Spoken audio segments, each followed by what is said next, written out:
सबको प्रणाम करो, सबको नमस्कार करो। अपना इष्ट एक ही बनाना चाहिए। ऐसे ही मंदिरों में जाकर हमारी जिससे आस्था है, हम जिसको अपना इष्ट देवता मानते हैं, उसके चरणों में बारंबार प्रणाम करना चाहिए और देवताओं को भी प्रणाम करना चाहिए। ऐसा नहीं कि हम कृष्ण उपासक हैं तो केवल कृष्ण की ही पूजा करेंगे, किसी और देवता की पूजा नहीं करेंगे। इसलिए अपने इष्ट को एक ही बनाना चाहिए, प्रणाम सबको करना चाहिए। तीसरा प्रश्न आपने ये पूछा कि भगवान का नाम अजम्मा है तो वो बार बार अवतार लेकर क्यों आते हैं। तो इसमें भी कहते हैं कि जब जब होए धर्म की हानि, बढ़े असुर महाअभिमानी, तब तब धर प्रभु विविध शरीरा, हरे कृपा निधि सज्जन पीरा। जब जब हमारी पृथ्वी पे अत्याचार पाप जब ज्यादा बढ़ता है, तब तब प्रभु नारायण अवतार लेकर, कभी राम अवतार कभी कृष्ण अवतार लेकर अपने धर्म की स्थापना करने के लिए प्रकट होते हैं। बोलिए बाल कृष्ण भगवान की जय हो। भगवान के 24 अवतार हुए हैं। सनक सनानंद सनत कुमार 12 अवतार, संत नारद अवतार और नारायण अवतार। नर नारायण अवतार, भगवान कपिल जी का अवतार, दत्तात्रेय जी का अवतार और यज्ञ भगवान का अवतार, ऋषभ देव जी का अवतार, पृथु जी अवतार, मत्स्य अवतार, कच्छप अवतार, धन्वंतरी अवतार, मोहिनी अवतार, नरसिंह अवतार, वामन अवतार, परशुराम अवतार, महर्षि वेद व्यास जी, आदरणीय श्री राम जी, श्री बलराम जी, शेष अवतार, कन्हैया अवतार, हरि अवतार और हंस अवतार, बुद्ध अवतार और कलि अवतार अब कलयुग में होगा। भगवान के 24 अवतारों की कथा। भगवान जितने भी अवतार हुए हैं उनमें 2 ही अवतार श्रेष्ठ हुए हैं। कौन कौन से? राम कृष्ण 2 एक हैं, अंतर नहीं निमेष, इनके नैन गंभीर हैं, उनके चपल विशेष। भगवान श्री राम के नैनों में हमेशा गंभीरता रही और भगवान श्री कृष्ण के नैनों में चपलता रही। एक दिन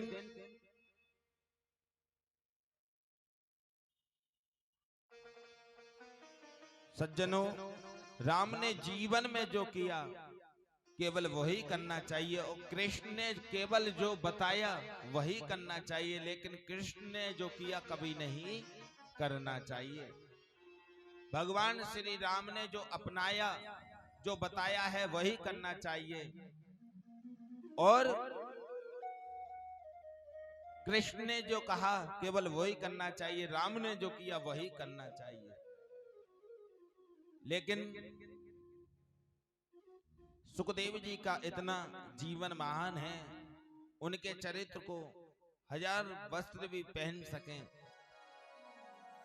तब भी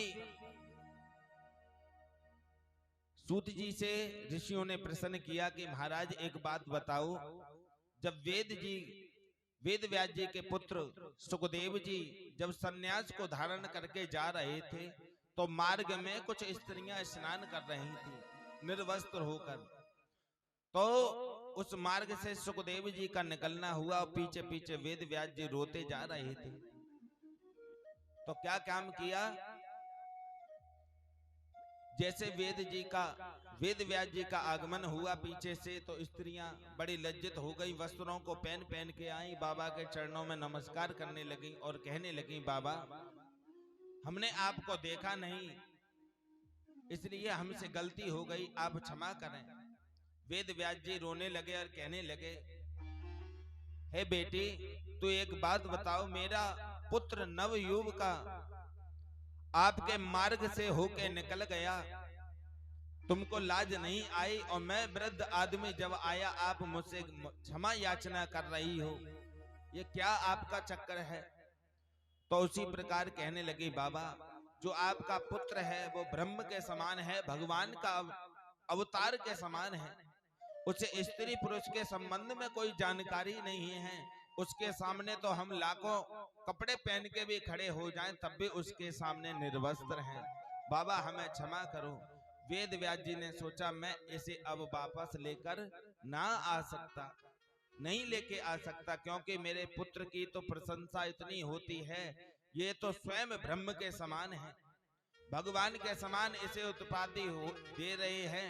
तो वेद व्यास जी उदास होकर अपनी उस परण कुटी में आकर बैठ गए। व्यास जी सोचा कि चरित्र मेरे पुत्र का इतना सुंदर है, इसे मैं घर पर वापस नहीं ला सकता। सूत जी ने बहुत सुंदर सा प्रश्न किया। वेद व्यास जी ने सोचा इसका चरित्र इतना गुणवान है, इतना पवित्र है, इसे मैं कभी घर पर नहीं ला सकता। सूत जी ने कहा, ऋषियों ने पूछा महाराज के वेद व्यास जी कौन हैं? सूत जी ने कहा आप बहुत ध्यान पूर्वक होकर सुनो, बहुत सुंदर प्रश्न है। नारायण के पुत्र हुए ब्रह्मा और ब्रह्मा के पुत्र हुए वशिष्ठ, वशिष्ठ के जो पुत्र हुए शक्ति, और शक्ति के जो पुत्र हुए पाराशर, और पाराशर महाराज के जो पुत्र हुए महर्षि वेद व्यास जी। वेद व्यास जी हुए जो वेद व्यास जी हैं महाराज, जब इनका अवतार लिया तो जन्म लेते ही सन्यास की ओर जाने लगे। इनकी माता सत्यवती कहने लगी, पुत्र तू मुझे छोड़कर चला जाएगा तो मेरा क्या होगा? वेद व्यास जी कहने लगे, माता तुम चिंता मत करो, जब भी तू मेरा स्मरण करेगी तेरा ये पुत्र तेरी चरणों की सेवा में अवश्य उपस्थित हो जाएगा। वेद व्यास जी वहां से संन्यास लेके सीधे उत्तराखंड में जाते हैं। बद्री धाम में जाकर अपनी परण कुटी को बनाकर, सुंदर आश्रम बनाकर उसी में रहते हैं, जिनकी कुटिया का नाम है संप्रयास। बहुत शांति प्रदान होती है, सीधे बद्रीनाथ का दर्शन इनको प्राप्त होता है। लेकिन वेद व्यास जी ने वहां जाकर क्या काम किया, अपना आसन बिछाया और समाधि में लीन हो गए।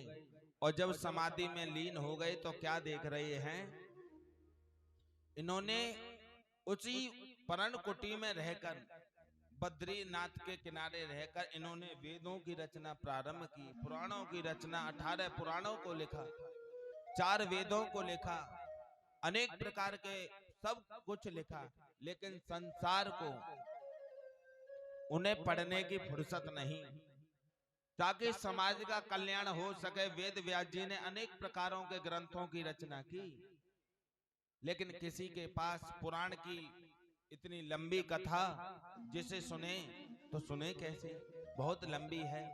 वेदों की भाषा इतनी क्लिष्ट, उसे पढ़े तो उल्टा सीधा पढ़े।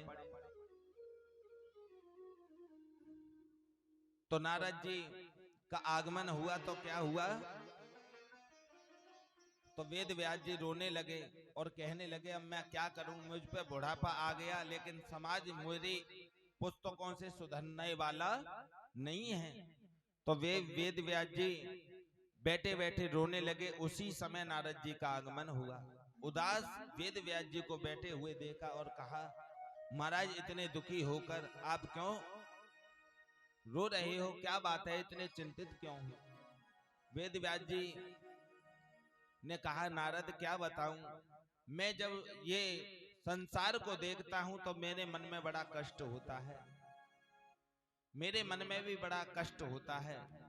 कैसा कष्ट कि संसार नाचने गाने में, प्रातः काल उठना, अपने काम निवृत्त होना, घर संसार में लगा रहना। मैंने अनेक प्रकार के 18 पुराणों को लिखा, वेदों को लिखा, लेकिन कोई भी इन्हें पढ़ने के लिए तैयार नहीं होता। नारद जी ने कहा, चिंता मत करो, आजकल के लोग ये कलयुग के हैं, शादियों में नाचेंगे, कोई आपकी कथा भागवतों में नहीं नाचेगा। इसलिए ऐसे कोई पुराण की रचना करो जिससे लोगों का कल्याण भी हो सके। चाहे कितना भी सुंदर सरोवर हो, उसमें सुंदर सुंदर सरोवर में हजारों कमल खिले हों, नीले पीले निर्मल जल भरा हो, लेकिन उसमें जैसे छलांग लगाओगे तो उसमें आदि प्रकार का कीचड़ भरा होगा। वैसे ही ये कलयुग जैसा स्वभाव है, दिखावा होना चाहिए लोगों के पास। ये कलयुग है महाराज। नारद जी ने कहा आप सीधे ग्रंथों की तो आपने संसार के लिए बहुत रचना की, लेकिन मैं कहता हूं आप भागवत पुराणों की रचना कीजिए। तो वेद व्यास जी रोने लगे और कहने लगे महाराज क्या बताऊं, मैं लिखते लिखते बूढ़ा तो हो गया, लेकिन इन पुराणों से लोग जागृत नहीं हुए तो भागवत कथा से क्या जागृत होंगे। तो नारद जी कहने लगे आप चिंता मत करो, बुढ़ापा आ गया तो क्या हुआ, संत की कृपा भगवान से ऊपर भी होती है कि गुरु गोविंद दो खड़े काके लागू पां, गुरु गोविंद दो खड़े काके लागू पां, बलिहारी गुरु देव ने गोविंद दियो बताई कबीरा, गोविंद दियो बताई।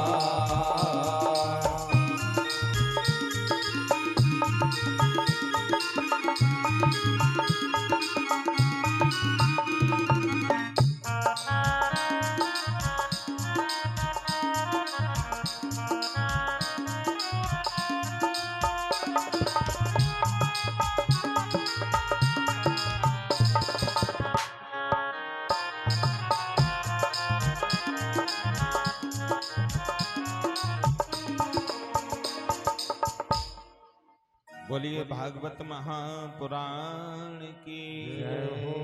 जय जय श्री राधे, जय जय श्री राधे। नारद जी कहने लगे कि संत की कृपा भगवान से भी ऊंची होती है। वेद व्यास जी आप निराश मत होइए, मैं आपको अवश्य श्रीमद् भागवत कथा प्रदान करता हूं। तो नारद जी ने क्या काम किया कि मैं आपको एक कथा सुनाता हूं, मेरे पूर्व जन्म की कथा, जो भगवान केवल संतों के स्मरण से ही मैं नारद बना। मैं एक पूर्व जन्म में एक दासी का बेटा था। जब मैं 3-4 महीने का होऊंगा तो उसी समय मेरे पिताजी की मृत्यु हो गई। मैंने अपने पिताजी का मुख नहीं देखा। उसके बाद मेरे घर में मेरी माँ ने मुझे जन्म दिया। मेरी माँ ने जब मुझे जन्म दिया, उसके बाद मेरी माँ केवल जो भी भिक्षा में घर पर जो भी धन आ जाता उसी को खाती पीती, लेकिन मुझे गोद में लेकर एक दिन संतों के पास में पहुंची और कहा बाबा मेरा छोटा सा पुत्र है, मेरे घर में खाने के लिए, इस अपना पेट पालने के लिए कोई वस्तु नहीं है, मेरे परिवार के खर्चा पानी के लिए कोई रुपया पैसा नहीं है जिससे मेरा पेट भी भर सके, लेकिन मैं आपके आश्रम की झाड़ू लगाना, सेवा करना सब कुछ करूंगी, इसके बदले में मुझे कुछ प्रसाद रूप में हो जाए जिससे मेरे बालक का भी पालन पोषण हो सके, मेरा भी गुजारा हो सके। ऋषियों ने कहा देवी तुम चिंता मत करो बेटी, अंदर ऋषियां पत्नियां हैं, उनके पास जाके जाओ, उनसे काम की याचना करो, वो अवश्य तुम्हें इस आश्रम में काम दे देंगी। लेकिन क्या हुआ, जब मेरी माँ ऋषि पत्नियों के साथ में रहने लगे, आश्रम की सेवा करने लगे, ऋषियों के घर पर केवल एक ही काम था, प्रातः काल से अपने आश्रम का काम निवृत्त कर कर केवल प्रातः काल से सुबह से लेकर शाम तक सत्संग होता था, कीर्तन होता था, अनेक प्रकार के सत्संग किए जाते थे। लेकिन मेरी माँ जब भी मुझे लेकर बैठती तो सत्संग में मुझे गोद में लेकर बैठती। एक दिन बारिश के समय आया, बारिश का महीना आया, कुछ वृद्ध संत आ गए, उन समाधि उसमें जब तक बारिश पड़ती वो समाधि में ही लीन रहते थे, लेकिन जब उनका पूजा का समय पूरा हो गया उसके बाद वह संत जाने लगे। तो उन्हीं संतों ने मेरा नाम रामदास रख दिया। जब उन्होंने मेरा नाम रामदास रख दिया तो मैंने क्या काम किया, जब वे जाने लगे तो मैं रोने लगा और कहा बाबा इस संसार में रहकर आप ही कहते हो इस संसार में कोई किसी का नहीं होता, मैं भी आपके साथ चलूंगा, मैं भी भगवान का चिंतन करूंगा, मैं भी भगवान का भजन करूंगा, मुझे भी साथ ले चलो। अब माँ को पता चला कि मेरा पुत्र इसके बाबा के साथ जाना चाहता है। माँ रोने लगी, बाबा मेरे बुढ़ापे की लाठी एक है, इसे लेकर मत जाना। पुत्र इसलिए रोता है कि बाबा मुझे छोड़कर मत जाना, माँ इसलिए रोती है बाबा इसे लेकर मत जाना। महंत जी बोले ये तो धर्म संकट में पड़ गया और कहा हे पुत्र, अगर आपको भगवान का दर्शन पाना है, भगवान की सेवा करनी है तो ये तुम्हारी माँ खड़ी है, इसी की सेवा करो। पहला कर्तव्य है, जब तक माता पिता है तन मन धन आदि प्रकार से जैसी सेवा है इनकी सेवा करो। सबसे बड़ा उपकार का है, इसी में नारायण का दर्शन करो, इसी में दुर्गा का दर्शन करो, इसी में राधा रानी का दर्शन करो। जब तक तुम्हारी माँ है इन्हीं की दर्शन करो, आपको अवश्य भगवान की प्राप्ति हो जाएगी। अब तो क्या हुआ, और कान में गुरु मंत्र दिया, ओम नमो भगवते वासुदेवाय। और जैसे मंत्र दिया और कहा बेटा घर में रह के इसका चिंतन करो। जब भी रामदास अपनी माला को लेके बैठता तो माँ कहती बेटा मेरे लिए पानी दे दे, कभी कहती मुझे भोजन दे दे। तो एक दिन रामदास कहने लगा मेरी माँ मुझे भजन भी करने नहीं देती, कभी कहती है पानी ला दे, कभी कहती है ये ला दे, कभी कहती है कुछ ला दे, तो मुझे बड़ा कष्ट होता है। तो एक दिन रामदास कहने लगा मेरे मन में माँ के लिए बुराई आ गई और मेरा मन कहने लगा मेरी माँ मर जाए तो ज्यादा अच्छा रहेगा, मुझे भजन करने नहीं देती। एकदा निर्गतम देहंती निसागयम पंतहि। नारद जी कहते हैं कि मेरी माँ प्रातः काल की बेला में दूध काढ़ने के लिए गाय का जवती है, तो उसी समय एक जहरीले नाग ने मेरी माँ को डस लिया। जब मेरी माँ को डस लिया और मेरी माँ की मृत्यु हो गई, नारद जी बोले मेरी आंखों से दो प्रकार के आंसू निकले। मेरी आंखों से दो प्रकार के आंसू निकले, इसलिए कि मुझे जन्म देने वाली मुझे छोड़कर चली गई। और एक आंख से ठंडे आंसू इसलिए निकल रहे हैं, अब मुझे बन जाने से कोई रोकने वाला नहीं होगा, अब मैं भगवान का भजन कर सकूंगा। आज नारद जी ने माँ की सब क्रिया करने के बाद सीधे वन में जाकर आनंद से होकर कीर्तन आदि तन्मय होकर गोविंद का प्रकट भाव करने लगा। तो उसी समय उसी वन में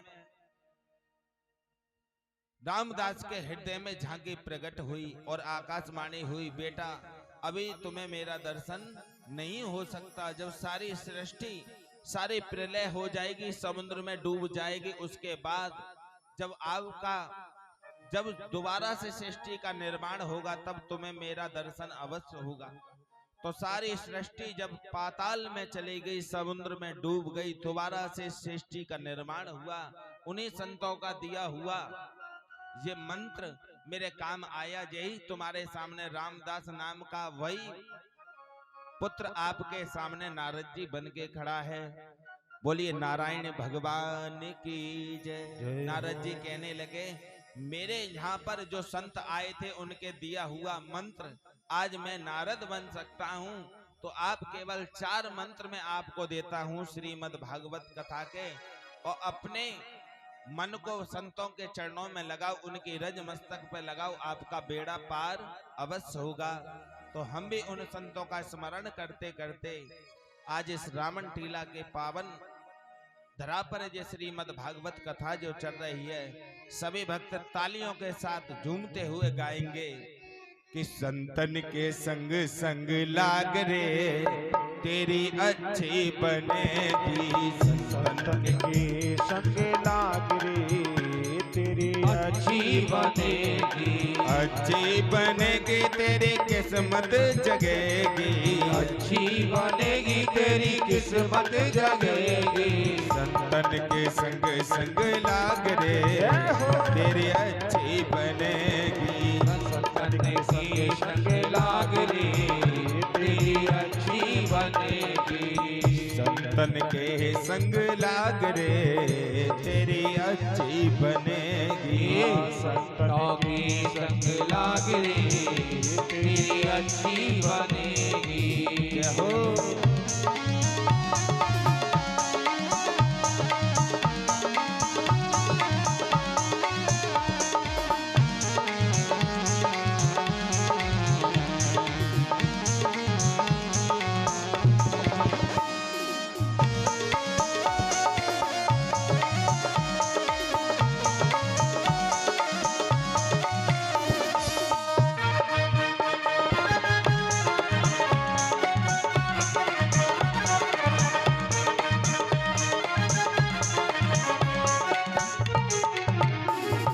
अच्छी बनेगी तेरी बिगड़ी बनेगी। अच्छी बनेगी तेरी किस्मत जगेगी। अच्छी बनेगी तेरी किस्मत जगेगी। अच्छी बनेगी तेरी किस्मत जगेगी। कोई तेरा बड़ो भाग रे तेरी अच्छी बनेगी। वो संतन के संग लाग रे तेरी अच्छी बनेगी। ध्रुव जी की बन गई प्रहलाद जी की बन गई। ध्रुव जी की बन गई प्रहलाद जी की बन गई। ध्रुव जी की बन गई प्रहलाद जी की बन गई। ध्रुव जी की बन गई प्रहलाद जी की बन गई। हरि कीर्तन में लाग रे हरि कीर्तन में लाग रे तेरी अच्छी बनेगी। संतन की संग लाग रे तेरी अच्छी बनेगी। अच्छी बनेगी तेरी बिगड़ी बनेगी। अच्छी बनेगी तेरी बिगड़ी बनेगी। संतन के संग लाग रे तेरी अच्छी बनेगी। संतन के संग लाग रे तेरी अच्छी बनेगी।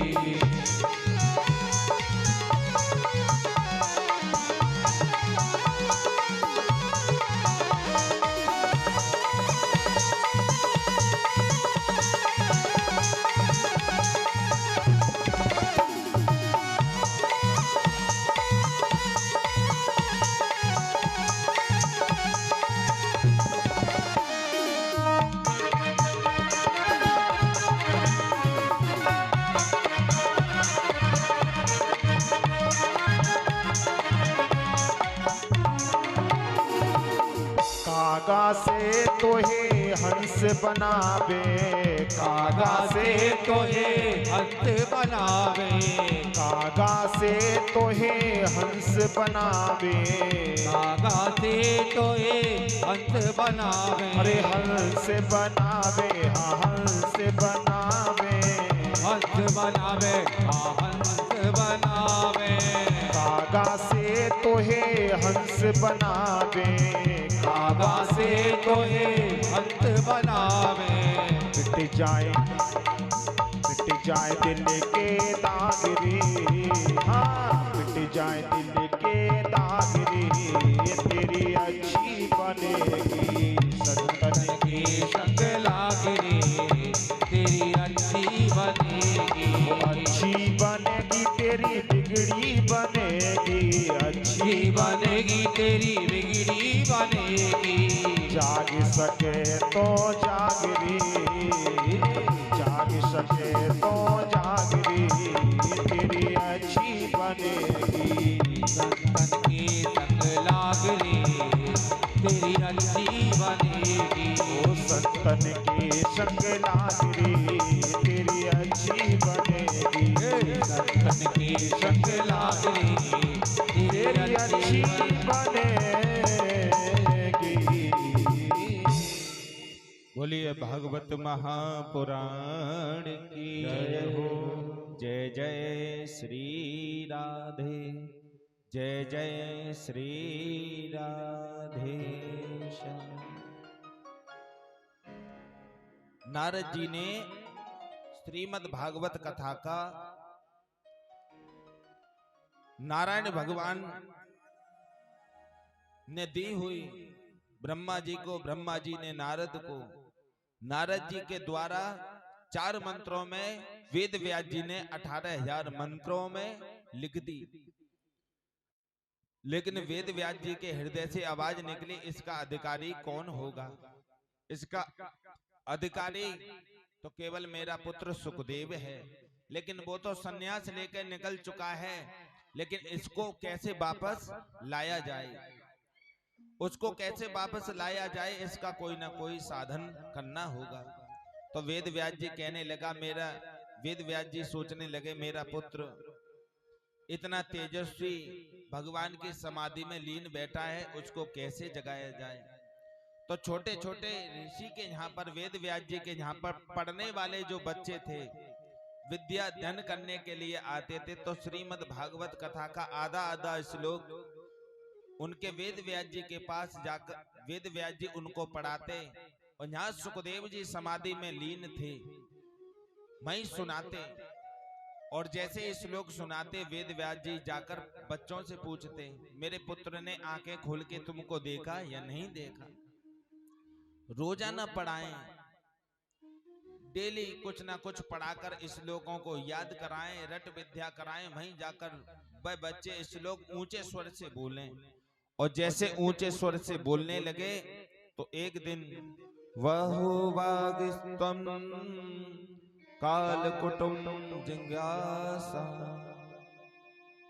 आओ देखो, यही पूतना भगवान को जहर लगाकर स्तूपान कराने के लिए आई है, श्री कृष्ण को मारने के लिए आई है, लेकिन काम माता का करने आई है। इसलिए भगवान श्री कृष्ण उसको माँ की गति प्रदान कर रहे हैं।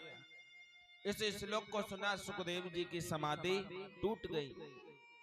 और जैसे ही सुखदेव जी की समाधि टूटी और सीधे दौड़े दौड़े आए और उन बालकों से पूछने लगे, बेटा आगे सुनाओ ना इस श्लोक को।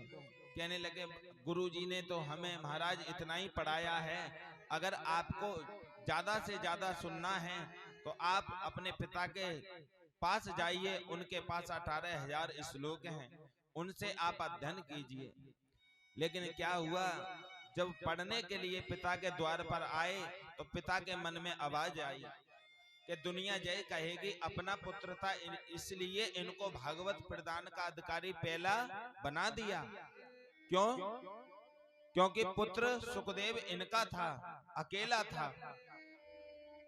इसलिए संसार यही कहेगा अपने की तो दुनिया बड़ाई करती है। तो वेद व्यास जी ने एक चिट्ठी पत्र को लिया, उस पर लिखना प्रारंभ क्या किया कि इसकी परीक्षा जनक जी महाराज लेंगे तो ही अच्छा होगा। जनक जी महाराज कह दें वो श्रेष्ठ हैं और बड़े श्रेष्ठ हैं, विद्वान हैं, अगर वो मेरे पुत्र की परीक्षा लेंगे, वो आज्ञा देंगे, तभी मैं इसको श्रीमद् भागवत कथा पढ़ाऊंगा, अन्यथा नहीं पढ़ाऊंगा। उन्होंने कहा कि मैं अपने पुत्र को सुखदेव को आपके पास पढ़ने के लिए, वेद अध्ययन के लिए भेज रहा हूं, इसकी कठिन से कठिन सजा परीक्षा ले ली जाए। ये पत्र लिखकर भेज दिया और तुरंत सुखदेव जी से कहा, महाराज, पिता ने कहा, पुत्र तुम्हें एक काम करना होगा, पहले वेद अध्ययन करने के लिए आपको जनक महाराज के द्वार पर जाना होगा। आज सीधे सुखदेव जी जनक महाराज के द्वार पर पहुंचे हैं। तुरंत जनक जी के द्वार पर जाकर आदेश दिया, प्रार्थना की कि मैं वेद व्यास जी का पुत्र सुखदेव जनक महाराज से वेद अध्ययन करने के लिए आया हूं, जरा उनको सूचना दे दो। द्वारपाल अंदर पहुंच